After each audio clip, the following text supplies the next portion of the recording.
आज के इस वीडियो में समझेंगे कि भारत का स्वतंत्रता संग्राम में जो प्रमुख नारा था वह वंदे मातरम है। प्रमुख नारा था जो वंदे मातरम है। वंदे मातरम जो हम लोग का राष्ट्रीय गीत भी है। इस पूरे गीत का अर्थ क्या होता है ताकि आप जब कभी भी वंदे मातरम गाते हैं तब आपको पता होना चाहिए कि आप क्या गा रहे हैं। ठीक है, आप क्या गा रहे हैं।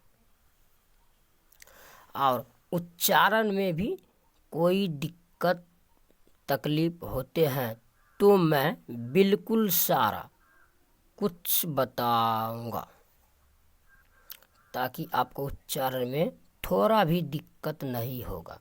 और इसका अर्थ आपको अच्छे से समझ में आ जाएगा। वंदे मातरम इस गीत की रचना बंकिम चंद्र चटर्जी ने चलिए बतलाते हैं। बंकिम चंद्र चटर्जी ने 1875 ईस्वी में लिखा था।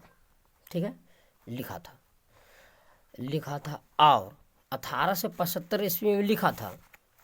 और ये वंदे मातरम लेकिन ये गीत भारत का राष्ट्रीय गीत कब बना? तो ये गीत भारत का राष्ट्रीय गीत बना 1950 ईस्वी में। ये भारत का राष्ट्रीय गीत बन गया था 1950 ईस्वी में। भारत का राष्ट्रीय गीत बन गया था। ठीक है, वंदे मातरम वंदे का अर्थ क्या होता है? यानी वंदे का अर्थ होता है पूजा। जैसे आप ईश्वर की वंदना करते हैं, जैसे आप हे मातृभूमि मैं आपकी वंदना करता हूँ। हे मातृभूमि मैं आपकी वंदना या आपकी पूजा करता हूँ। ठीक है, यानी वंदे मातरम का मतलब हुआ, अर्थ हुआ। ठीक है, चलिए क्या है? सुजलाम सुफलाम मलयज शीतलाम। अब इसका अर्थ क्या होता है? ये है सुजलम सुफलाम। यानी सु का अर्थ होता है, हिंदी में दो शब्द का यूज होता है। ये वो होता है सु माने होता है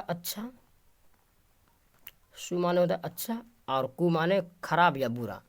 तो खराब लिखिए, खराब। ठीक है, चलिए आगे। सुजलाम का मतलब होता है अच्छा पानी, यानी साफ पानी। और सुफलाम यानी अच्छा फल या मीठा फल। मलयज शीतलाम यानी मलयज पर्वत से आने वाली ठंडी हवा। ठीक है, आगे। सस्य श्यामला मातरम यानी सस्य का मतलब क्या होता है? सस्य का मतलब होता है फसल। और क्या है? श्यामलाम का मतलब होता है श्यामलाम। इसका मतलब होता है हरा भरा। ठीक है, हरा भरा। अब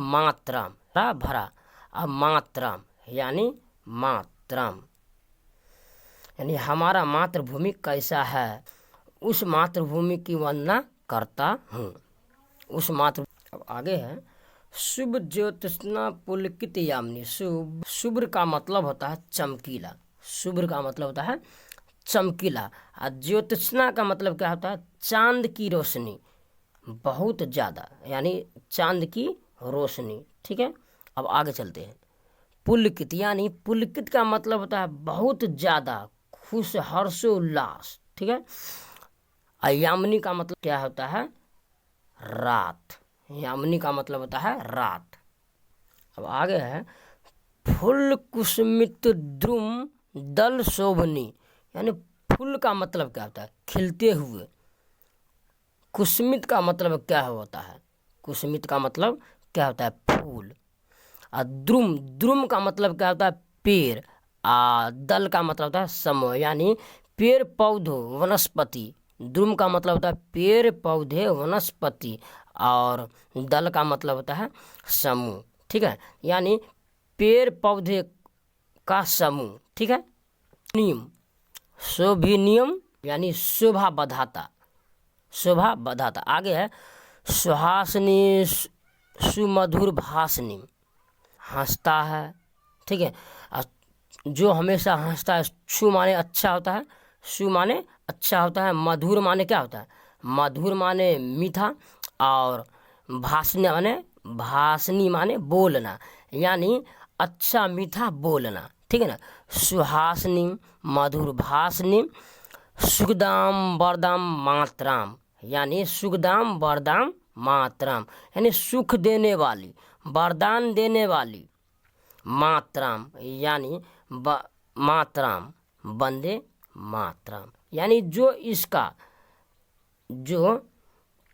इसका अर्थ है, यानी हे मातृभूमि मैं आपकी वंदना करता हूँ, हे मातृभूमि मैं आपकी वंदना करता हूँ। ठीक है, यही जो इसका तात्पर्य पर निकल कर आता है। ठीक है, यही इसका तात्पर्य पर निकलता है। ठीक है, चलिए। वंदे मातरम, वंदे मातरम। सुजलाम सुफलाम मलयज शीतलाम सत्य श्यामलाम मातरम वंदे मातरम। शुभ्र ज्योत्स्ना पुलकित यामिनी, फूल कुसुमित द्रुमदल शोभनी, सुहासिनीं सुमधुर भाषिनीं, सुखदाम वरदाम मातरम वंदे मातरम। तो हे मातृभूमि मैं आपकी वंदना करता हूँ। वैसी मातृभूमि, वैसी मातृभूमि जो हम लोग को साफ पानी प्रदान करे। ठीक है, अच्छा मीठा फल प्रदान करे। मलय पर्वत पर जो चांद की खुशबू यानी ठंडी हवा प्रदान करती हो। ठीक है, जिसके खेत जो हमेशा हरे भरे हो, उस मातृभूमि की वंदना करता हूँ, उस मातृभूमि की वंदना करते हैं।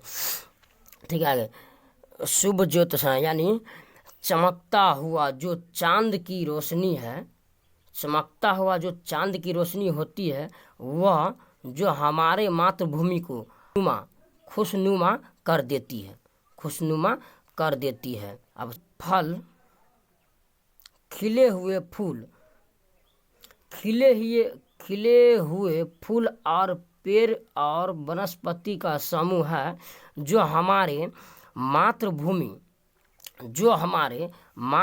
की शोभा को और ज़्यादा बढ़ा देती है। ठीक है, और ज़्यादा बढ़ा देती है। हमेशा हंसने वाली यानी सुहासिनी सुमधुर भाषिनी, हमेशा हंसने वाली मातृभूमि, हमेशा अच्छे बोलने वाली मातृभूमि का सुखदाम वरदाम मातरम, सुख देने वाली वरदान देने वाली मातृभूमि वंदना करते हैं, नमन करते हैं। यही इसका अर्थ है। उम्मीद है कि आप लोग को अच्छे से समझ में आ गया हो। धन्यवाद।